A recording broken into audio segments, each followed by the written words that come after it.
Hello again. Welcome back to another episode of the Community Conversations podcast. I am joined by the wonderful Stephen Wakefield. It's me. And the magnificent Noah Chant. Wow. I haven't heard that one. The thing you guys got to figure out is what's better, magnificent or wonderful? Well, clearly mine. That's not even up for debate. I don't know. Magnificence. It's all right. The incredible. I didn't say incredible. No, magnificent. Come on, stay in your lane.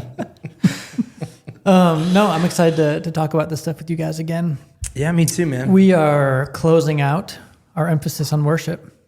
We're moving into Scripture into 2 weeks. It's Yeah. the first time as a church, actually, we'll be breaking down a book of the Bible. We've never really taught that way. It'll be the first time we're reading scripture. It's going to be a big... I figured, we've done enough extra chronicle stuff. We should probably break out the old book. A lot of other people are doing it, so we'll I'll try it. I don't agree with most of what's in there, but I'll try it. Okay, so we're closing this out, and you kind of know when you were putting together kind of the roadmap for this emphasis, you kind of left the first and the last message almost as bookends, and that they're kind of similar. Yeah, And word that for verse. You opened it up with just talking about how like we as humans are created to worship. We're designed to worship God. And this past Sunday, you spoke on maybe just a little bit more of like the practicality of like what that looks like in our daily lives. Yeah. Well, the centering scripture of this emphasis has been Romans 12, 1 through 2. It's kind of been the overarching scripture of the emphasis as a whole. And the concept, the idea from Paul is he's basically broken down the gospel from every angle, and he gets to Romans 12, 1. He says, therefore, which is a connecting statement of the previous 11 chapters. And whenever you hear therefore, you got to ask yourself, what's it there for? I never even thought to say that, and I should have. Yeah, you should have. Have you never heard that? I've never heard that. Oh, man. I've heard countless sermons where the pastor says, now, anytime in scripture you see therefore, you got to ask yourself, what's it there for? That, I'm not going to lie, though, that's brilliant. It is brilliant. If I would have come up with that, I would have literally thought, no one's ever said this. I would have thought that was the most so original. Different. What I have said week one was, in our language, I think that word would be better said like, I say all that to say. Right. That's Therefore, what it means. predominantly means, I said all that to say. Yeah. But he goes in and he says to offer your bodies as a living sacrifice, which is, depending on which translation, either your spiritual worship or your true spiritual worship is offering your bodies. And so really, how do you offer your body? That comes in so many ways. Yeah. I offer my body in my vocation. I offer my body to my children and how I comfort them and love on them and take care of them. I offer my body to my wife. I haven't been turned down yet.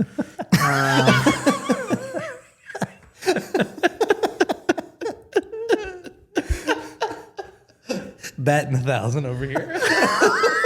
Can't say that for everybody.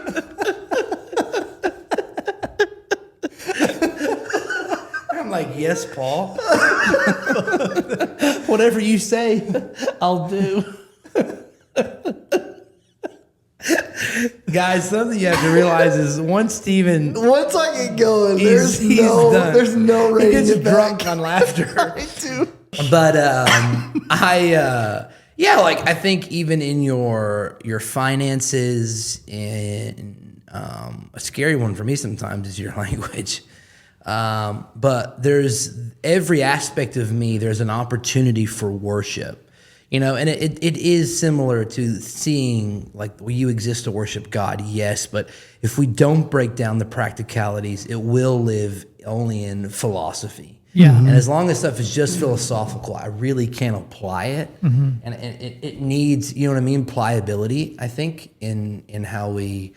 sometimes I think as a communicator, I can forget the amount of pliability people need with what you're talking about. Yeah. I can get a little head knowledge-y. People are like, that's great, but like, how does it affect, like, I have to make dinner tonight?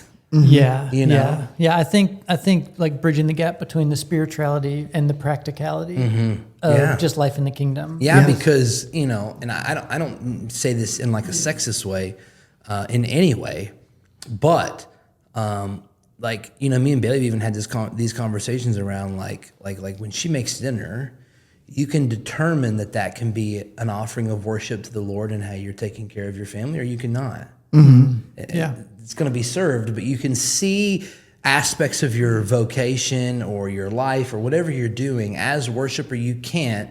One just leads down a lot healthier road, I think. Right. You know? Yeah. And like our lives, we love to think about the moments that are like fewer and farther in between throughout our week, like a corporate gathering that happens once a week. Right. And so like that's a very obvious time for, you know, for an expression of worship. But our lives are not filled with those types of events to the degree that they are filled with the mundane.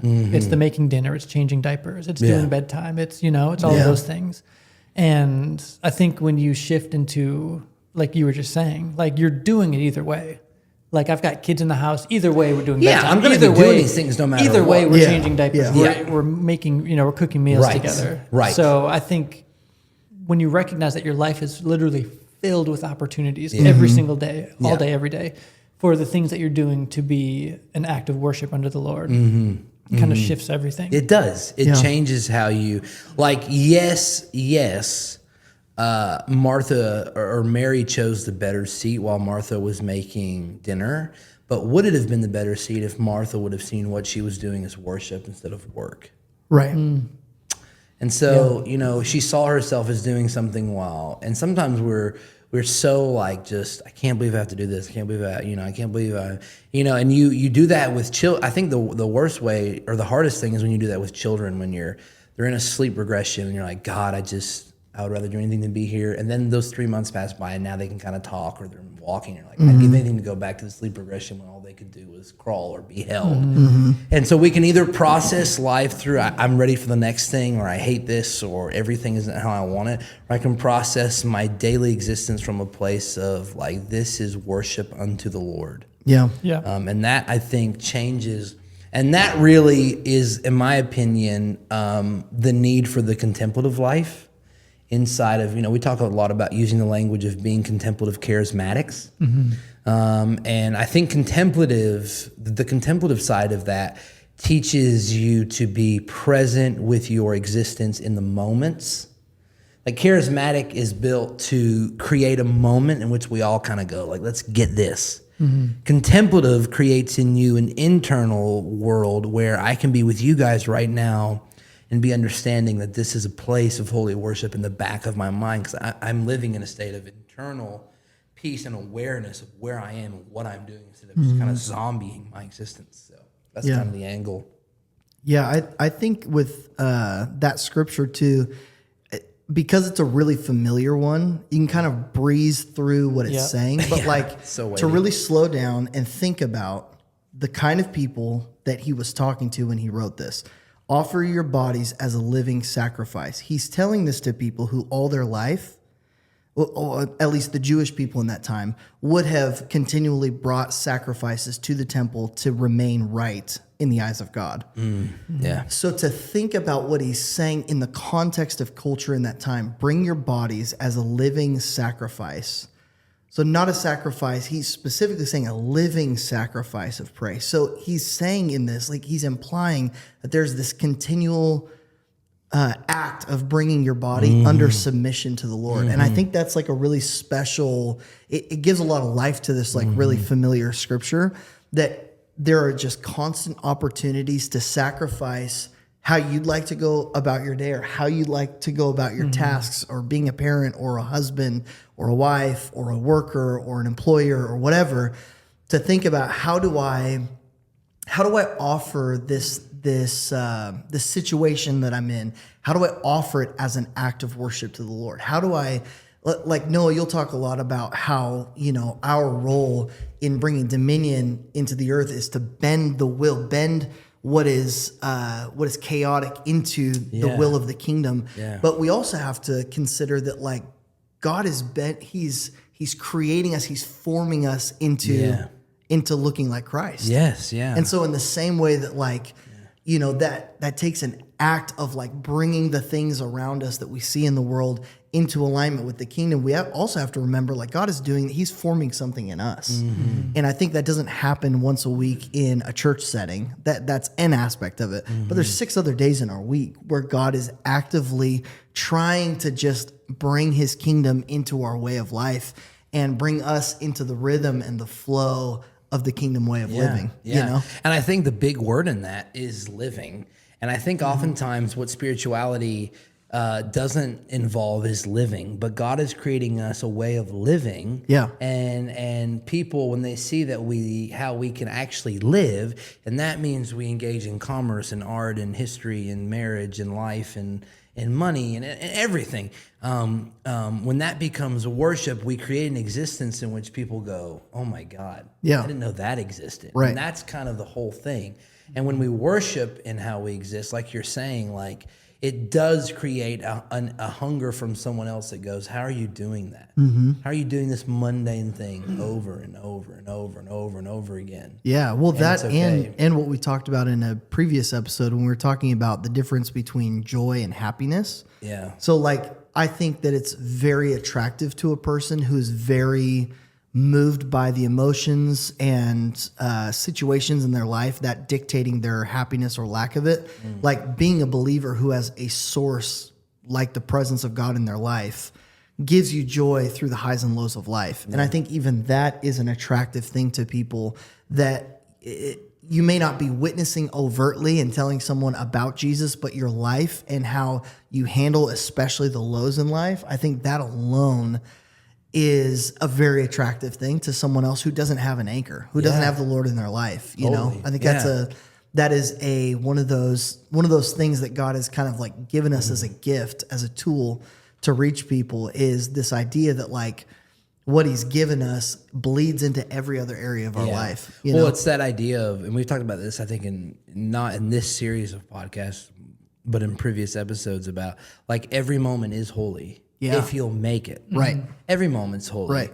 You know, like there's a bunch of books of liturgy. I'm writing one right now on being able to have liturgies for everything. Like before you approach social media, when you wake up, before you go to bed, you know, before you approach breakfast, like you can create holiness out of any moment if you see it as a moment for holy, to be holy. Right. You know, and that's what, I just don't know. I think people separate existing and spirituality too much. I think there's a fork in the road for a lot of people mentally of like, I live my life and then sometimes I'm spiritual. Yeah. Right. You know, and those aren't, that's not a biblical worldview. Yeah. Right.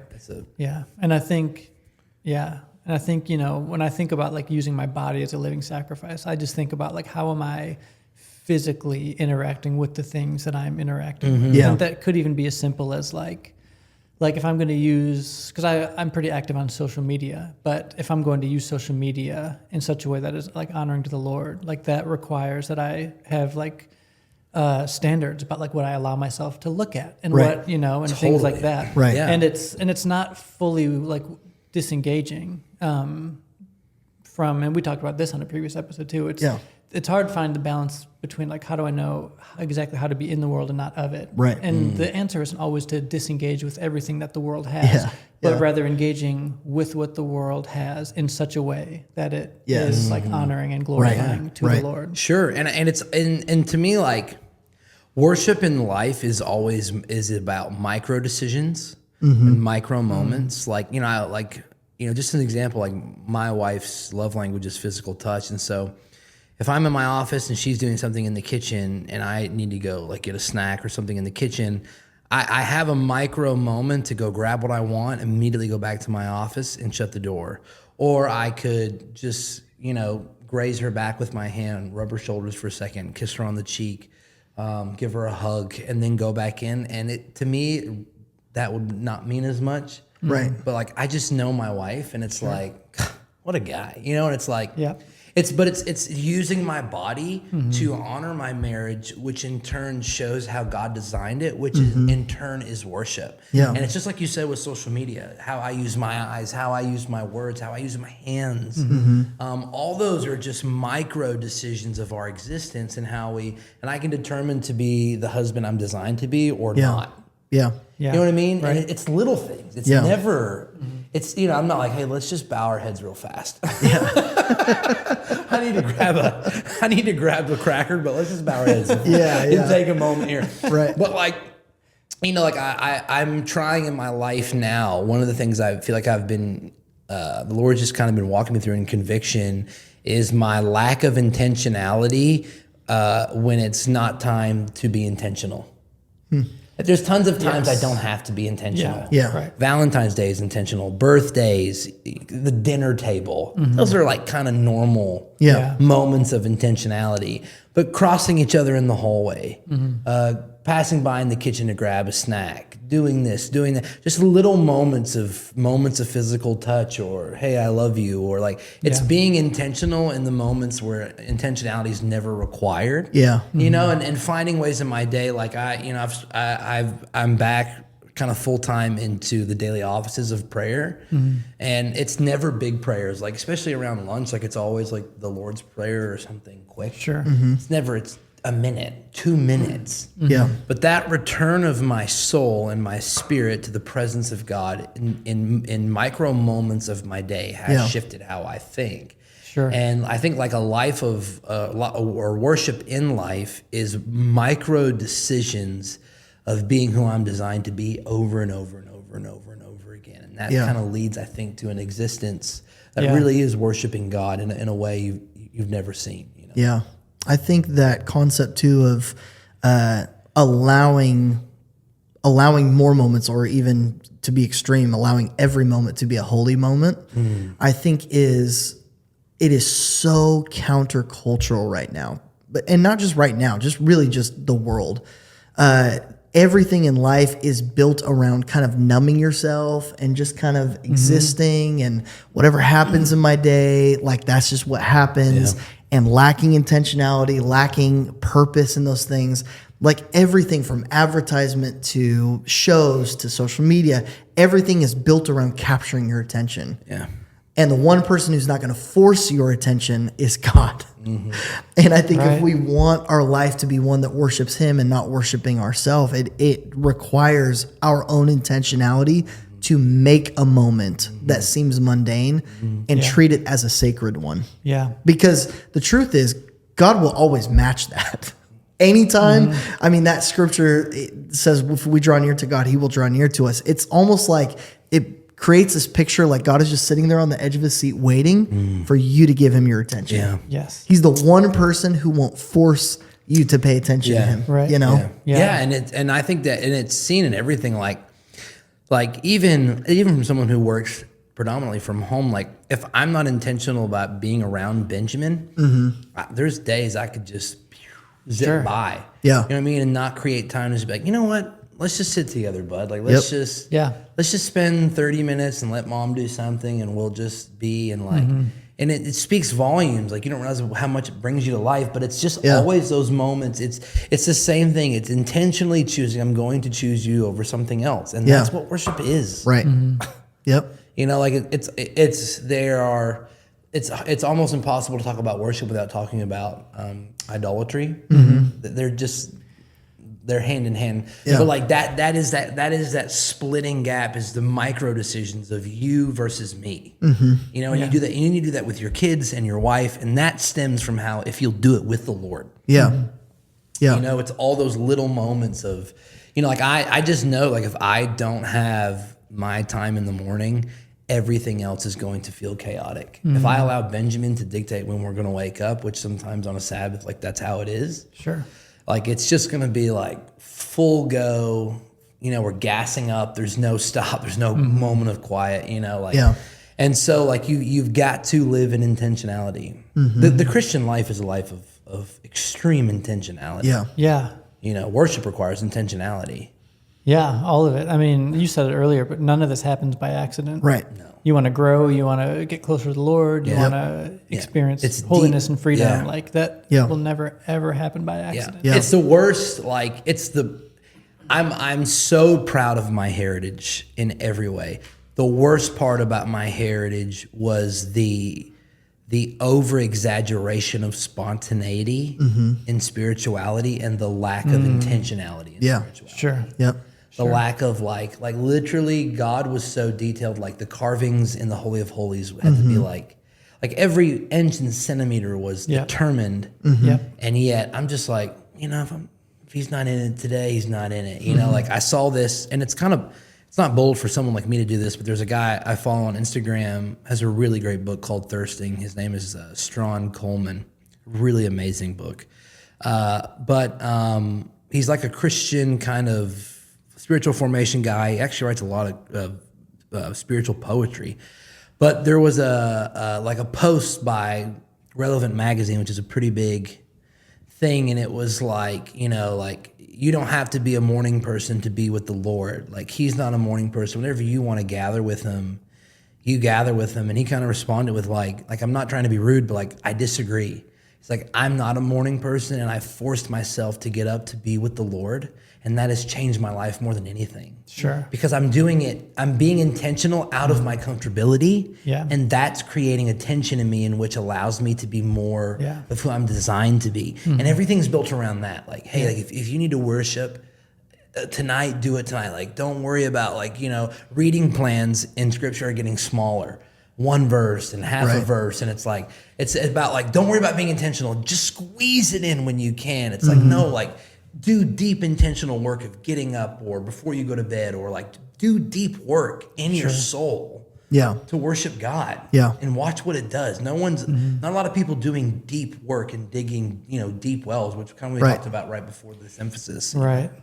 Yeah. Yeah. That's so good. There's something about, because the thing about sacrifice too is sacrifice is costly. It's meant to be costly. And if it's not costly, it's not really a sacrifice anyway. So if I'm going to present my body to the Lord as a living sacrifice, but that's not costing me anything. Right. Then I mean, well, and there's no more truer case than that. Like, one of the things that me and Ben had to work through was, are we abstaining during Lent simply to, like, most people are like, I love Lent because I lose 20 pounds. Sure. That's not the point. Right. You know what I mean? Like, am I abstaining from things because I know they cause chaos to my spiritual life, and I know that getting rid of this and feasting on the Lord instead will grow me? Or am I doing it because, like, I love a time when I can go do like 75 hard? Like, that's not the point. The idea is that it's not supposed to be. Because it still ends up being about you anyway. Yes, it's still about you. And the idea is it's about the Lord. And so it's like, I always have a hard time during Lent because, like, I do hate social media, and I do hate that I love social media. And so it's always good. But I do know that does distract me from the intentionality of being more present with the Lord. And so, but like, do we do things for ease? Oh, for sure. Because Lent can be easy because, you're like, man, I hate this fasting, but another 4 pounds this week. It's like, well, then you're missing everything of what the whole process is about. And we do way more stuff out of ease than out of worship. And we don't do a good job at, like Stephen said earlier, like bending our will to his. A lot in my life have to bend my will to his. Me and the Lord are, in a lot of ways, are exact opposites. You know what I mean?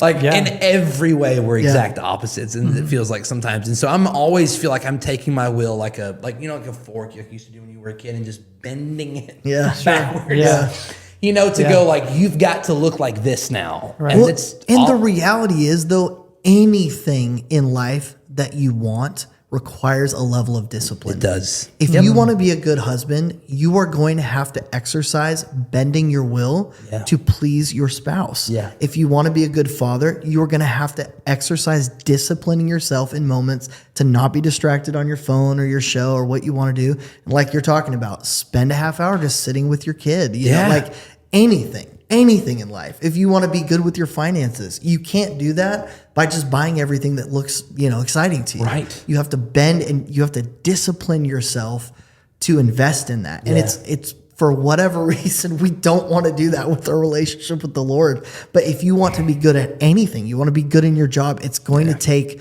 moments of disciplining yourself and saying, this is what I want to do. But 10 years from now, that's who I want to be. And so I'm going to have to make a different decision. Well, and the hard part about that is sometimes that means now saying no to another discipline that you enjoy more.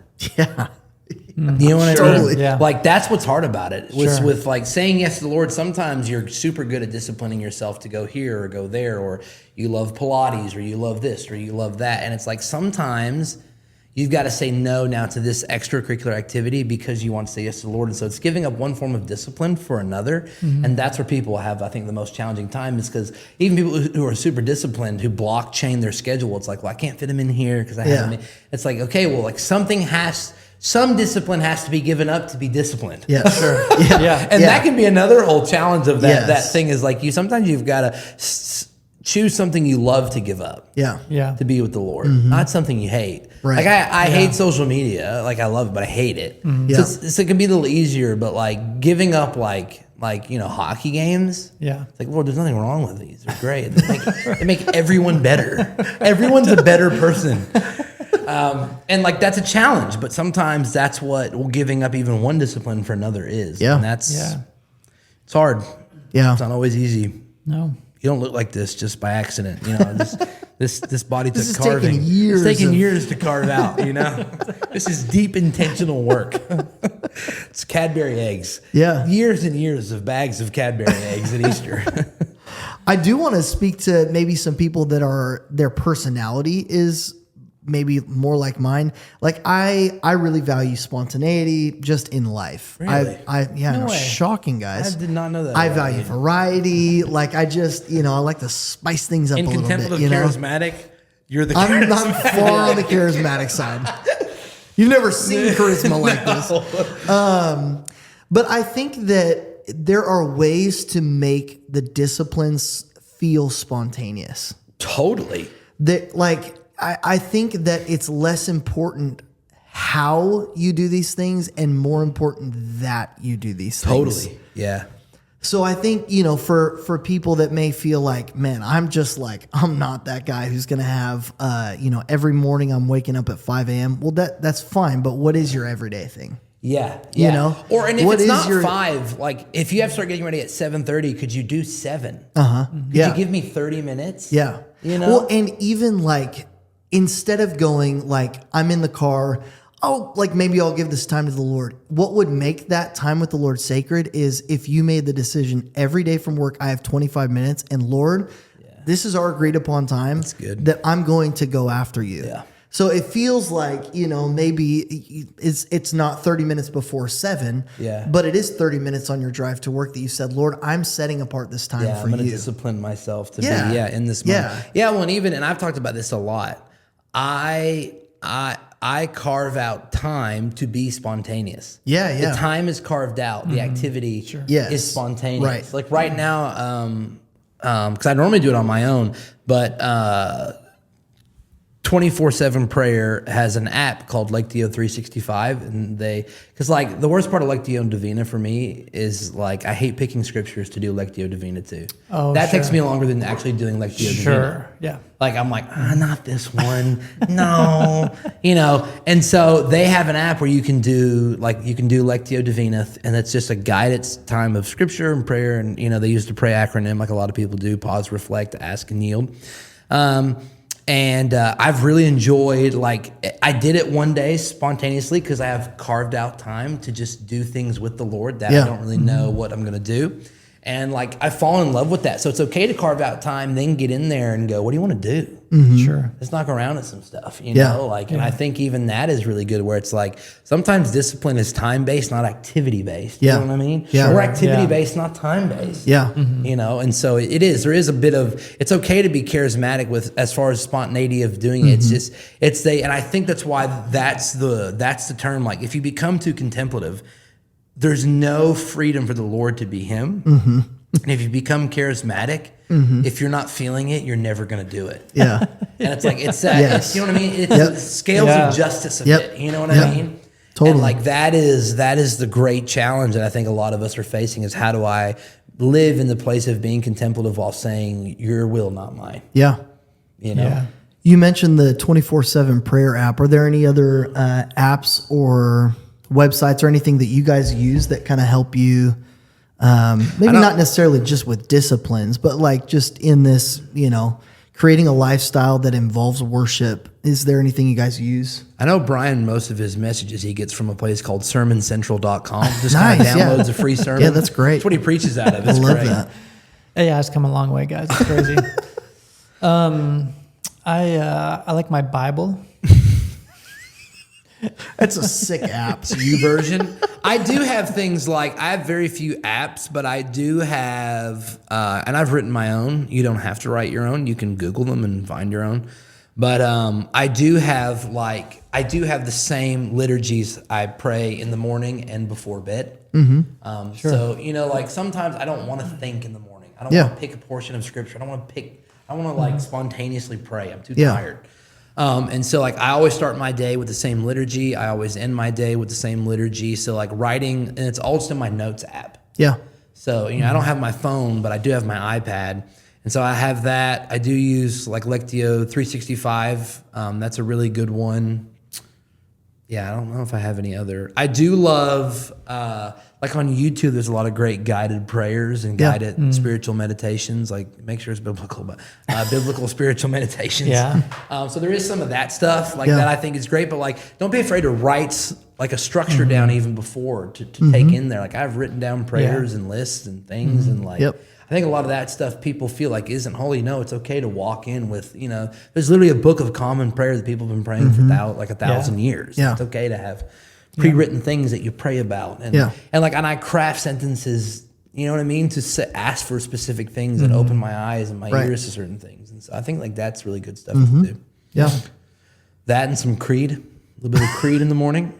With arms wide open. Yeah, just something to kind of get the whole family going. About 6 a.m. Yeah. Crank it. To the whole house. Wake up, Benjamin.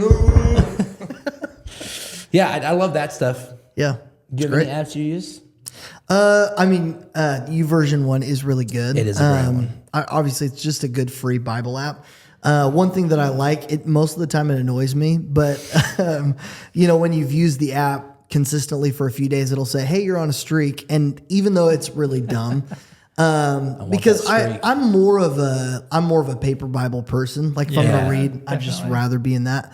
But it does remind you, like, oh, like that's a good habit. That's something that even if it's like I've been in the app more often because I'm like studying for a sermon or something, like even just that little reminder is like a good like mental trigger where it's like, okay, that's not a bad thing. You know? Yeah, I know. It's great. Yeah. There are always like little things. I even think like a spot. I think you should have a spot. I think you should have a spot where you pray in the morning. You should have a spot in the morning that's your chair. That's your sacred place. I think having a spot, I love having a routine because it builds something in me that I find a little bit of comfort in. Sometimes the Lord calls me out of it, but like I wake up, I make my coffee, I have my chair, you know what I mean? I turn my little heater on and like it's go time, you know what I mean? Yeah. And I think all those little things, like I know that this chair is where I sit to pray, and I think all those little things matter. I think sometimes we can get so spontaneous that it's like we don't really have anything that's sacred. And my chair has kind of become sacred, And so I do think that stuff helps too. But just worship the Lord, man. That's all I got to say. Gotta do it. That's all I got to say. I've been reading a lot. Gotta have it. And just feel like you need to worship the Lord. I will say... on message notes, if you've gotten message notes for any of the messages that we've preached in this emphasis, at the bottom, there's always weekly, when I'm preaching, let me reference that. I don't do other people's message notes, so people do their own. But when I preach, there's always a practice for you to do for that week. And and a little selfie if you worship him. And a little selfie. And there's a little QR code to, if you want to buy Plexus through me, you can scan that QR code. No, but there's always an individual practice, but also under that practice is a recommended reading for the emphasis that we're in. Yeah. So I have a list of books, and I have a practice you can do for the whole week. To kind of engage with the message that we've got going. And so that's always at the bottom of message notes. And so, if you want any books on worship, the practices maybe some of us do during worship, but at the bottom of message notes every Sunday, that's always there. So it's a good resource. Great. Really good books. All right. Well, this was a good emphasis. This was a good episode. Just like that, another one's gone, man. Just like that. 6 weeks old, out of the house. Now we don't have to worship anymore, right? Thank God that's over. All right, good. Well, I hope you guys listening have enjoyed this, and I hope you're finding value in what we're doing and what we're going after. I know personally, in each of these emphasis, even going back to the first one, presence, I just felt like there was just such a shift in just the tangible presence of the Lord while we were doing that. Totally. There's just something there's something I think that we're discovering. Obviously, this is a very new thing, but we're discovering that there's something about giving all of our attention to one facet of life with the Lord that just seems to unlock something. And it's really fun to see. Yeah. Okay, great. Well, that's going to be it. We will see you guys in a couple of weeks for our next emphasis on Scripture.